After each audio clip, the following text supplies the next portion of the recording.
I knew something was off when strangers started showing up at our private community gate, waving like they belonged. At first, I thought maybe they were just lost or had deliveries, but when the same faces kept coming in, smiling like they owned the place, I started asking questions. That's when I found out the ugly truth. Someone had shared our gate code without telling the rest of us. And not just anyone. It was Karen. Now, if you live in a neighborhood with an HOA, you already know there's always that one person, the one who thinks they run everything. In our case, it was Karen, the self-appointed gatekeeper of the block, always snooping, always commenting, always stirring things up. But this time she crossed a line. She gave the gate code to her friends, not family, not emergency contacts. Just random people she liked to have over, without telling anyone on the board or asking if it was okay. I'm on the HOA board myself, and when we confronted her about it, she acted like it was no big deal. "They're good people," she said. "I trust them." That's not the point, Karen. We have a gated community for a reason: security, privacy, safety. You can't just hand out the code like it's a party invite. So I did something about it. Something she didn't see coming. I changed the gate code, but here's the twist. I didn't just pick a random number. I changed it to her phone number. Yep, you heard that right. So now, every time one of her friends tries to get in, guess who they're calling? But it didn't end there. Because what happened next? Well, let's just say Karen wasn't too happy. And what she did in response took things to a whole new level. Stick around, because this story is just getting started. So after I changed the gate code to Karen's phone number, I expected maybe a text or a passive-aggressive comment the next time we crossed paths. But nope, within 20 minutes, my phone was blowing up. First, I got a call from a number I didn't recognize, then another, then 5 more in the span of an hour. Apparently, her friends had been trying to visit, couldn't get in, and started calling the new code, which was, of course, her number. And that's when Karen realized what I had done.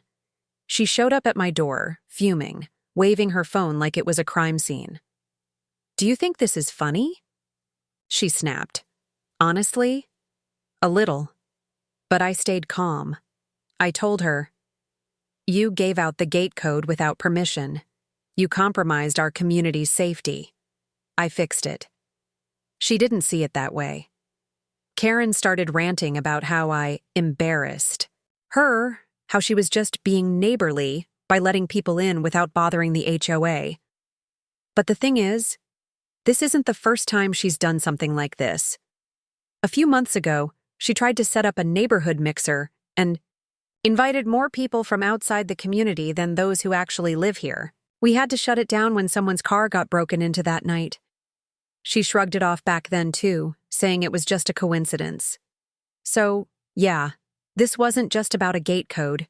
It was a pattern, a constant disrespect for boundaries and rules, all under the excuse of being friendly.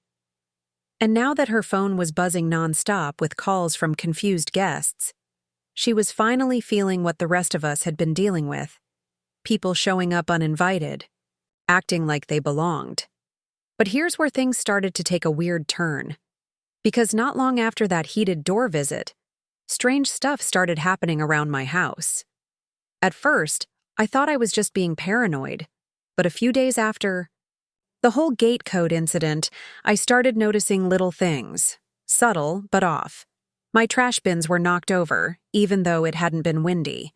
My security camera, which always points straight at the driveway, had been nudged just slightly, like someone tried to avoid being seen. Then, one morning, I found a weird sticky note on my windshield. No message, just a smiley face drawn in, blue ink. I didn't want to jump to conclusions, but with everything that had happened, it didn't feel random. Around the same time, a few neighbors started talking. One of them, Maria, who lives 2 houses down, said she saw a car circling the block late at night. Same vehicle, same time, almost every night for a week. She thought maybe it was a delivery driver at first, but it never stopped at any houses. It just drove slowly, almost like it was watching. Meanwhile, Karen wasn't keeping quiet. She started stirring things up at the HOA meetings, blaming me for harassing her friends, accusing me of abusing my position. She even tried to convince the board to reverse the gate code change. But the funny part? No one else seemed to back her up. Even the folks who usually stayed out of these things looked uncomfortable when she spoke. Still, she didn't let it go. A few days later, flyers showed up in a few mailboxes. Anonymous ones. They didn't name me directly, but it was clear who they were about. Power-hungry board member, overstepping boundaries, abusing authority. Karen denied she had anything to do with it, but no one else had a motive, and her signature drama was all over it. And just when I thought the situation had peaked, something happened that pushed it into a whole new territory. Something that made me realize this wasn't just about a gate code anymore. Things escalated fast after the flyers. One night, around 2 a.m., I was woken up by a loud banging sound outside. I looked through the blinds and saw someone sprinting away from my driveway. When I went outside, my garage door was open halfway, stuck, like someone had tried to force it but panicked and ran. Nothing was stolen, but that wasn't the point. Someone was sending a message, and I had a pretty good idea who was behind it, or at least who might have encouraged it. I filed a report with the local police, not because I expected them to do much, but just to have it on record. The officer who came out suggested I upgrade my security, maybe even get motion lights. I already had cameras, but I went ahead and added another one near the back fence. Whatever was happening, it was getting too close to home. Literally. Around. The same time, I started hearing whispers from other neighbors. One of them, Derek, said Karen had been venting to people, claiming I was targeting her and making her life miserable. She was playing the victim now, twisting the story. But the more she talked, the more people started connecting dots and realizing she was the one stirring up all the drama. Then came the worst part. My wife got a strange text from an unknown number. No name, just a message saying, "You're not safe with him in charge." That was the tipping point. For me. Now, this wasn't just annoying or creepy, it was personal, and crossing into threatening territory. Still, I didn't lash out. I stayed quiet, kept documenting everything, and let her keep digging her own hole. But the neighborhood wasn't quiet anymore. Tension was in the air. People were choosing sides. Every HOA meeting felt like a standoff, and deep down I knew something big was coming. Something that was going to finally bring all of this to a head. Just when I thought things couldn't get more intense, the second twist came out of nowhere. And this time, it didn't come from Karen. It was a Thursday morning when I got a call from one of the HOA board members, Jenna. She sounded rattled. She said someone had anonymously emailed the board a file, screenshots, photos, and what looked like a fake message thread between me and an unknown number. The messages made. It looked like I was threatening Karen, saying things like, "You'll regret crossing me, and I know where you live." My name, my number, even a profile photo, edited just enough to seem real at first glance. It was clearly a setup. But the thing was, some of the board members weren't sure. They didn't know what to believe anymore. That's how deep Karen had managed to twist things. Her little drama had become a full-blown smear campaign, and now it wasn't just her throwing shade. It looked like someone was helping her. Someone who had the skills to create convincing fake receipts. I had to act fast. I started gathering my own evidence, pulling security footage, phone records, anything to prove I didn't send those messages. I even brought in a tech friend to look at the email headers and metadata. What we found made my stomach drop. The email wasn't sent from some random burner account. It came from an address linked to someone else on the board, someone I thought was neutral this whole time. That's when it hit me. Karen wasn't working alone. There was someone else behind the scenes, feeding her info, helping her stir the pot. Now, this wasn't just a neighbor dispute or a petty gate code issue. It was a coordinated attempt to get me removed from the board, and possibly worse. The threats, the flyers, the setup, it was all part of a bigger plan, and I had no idea how far they were willing to go. Everything came to a head at the next HOA board meeting. By then, the tension in the neighborhood was thick. You could feel it in the air. People who never used to show up suddenly filled the community center. Word had spread about the fake messages, the break-in attempts, and the growing rift between Karen and me. Everyone wanted to see how it would all go down. I came prepared. I had a folder of evidence, screenshots with verified timestamps, security, footage showing I was home during the time those fake messages were supposedly sent, and the big one, my tech friend's report tracing the fake email back to Greg, another board member.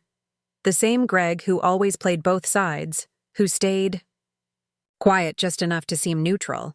Turned out, he and Karen had been close for years, even before either of them joined the board.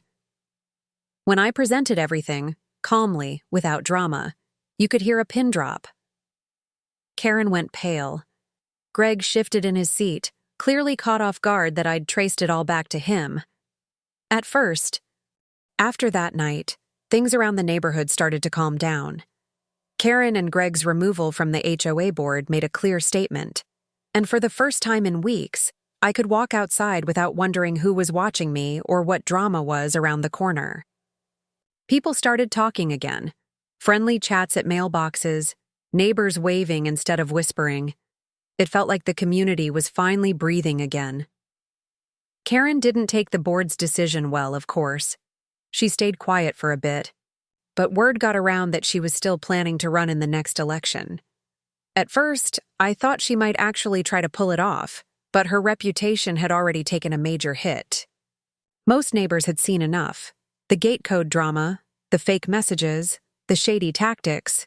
People started realizing that the so-called friendly neighbor routine was just a cover for control. As for Greg, he moved out a few months later. No big goodbye, no final meeting, just a moving truck and a silent departure. And honestly, no one missed him. It turned out he'd been causing quiet problems for a while, voting against basic improvements, blocking budget items without reason, and slipping through under the radar. His alliance with Karen just put a spotlight on what had always been happening behind the scenes. The gate code, by the way, was changed again. Not to anyone's phone number this time. We installed a rotating digital entry system with individual access codes for residents and delivery drivers. Safer, smarter, and way more secure. That one simple change helped us rebuild trust, and it reminded everyone why we have rules in the first place. Not to control people, but to protect the community. Looking back, it's wild to think how something as small as a gate code turned into a neighborhood-wide conflict. But honestly, it wasn't really about the code. It was about boundaries, respect, communication, and trust. Karen crossed a line, then kept crossing more when no one pushed back. And when she finally got called out, instead of owning it, she doubled down. That's where it all went off the rails. The biggest lesson I learned through this? Don't ignore small red flags. Whether it's a neighbor handing out codes like candy or board members acting shady behind the scenes, the little things add up, and when people show you who they are, believe them the first time. Now, months later, the HOA is more active than ever, but in a good way. We've got better communication, more transparency, and a stronger sense of community. We're not perfect, but we're moving forward. And as for Karen? Well, let's just say she's been a lot quieter lately. Maybe she's finally learned that you can't bully your way into leadership, or maybe she's just waiting for her next move. Either way, if there's one thing I've learned from all of this, it's to always lock the gate and keep the drama out.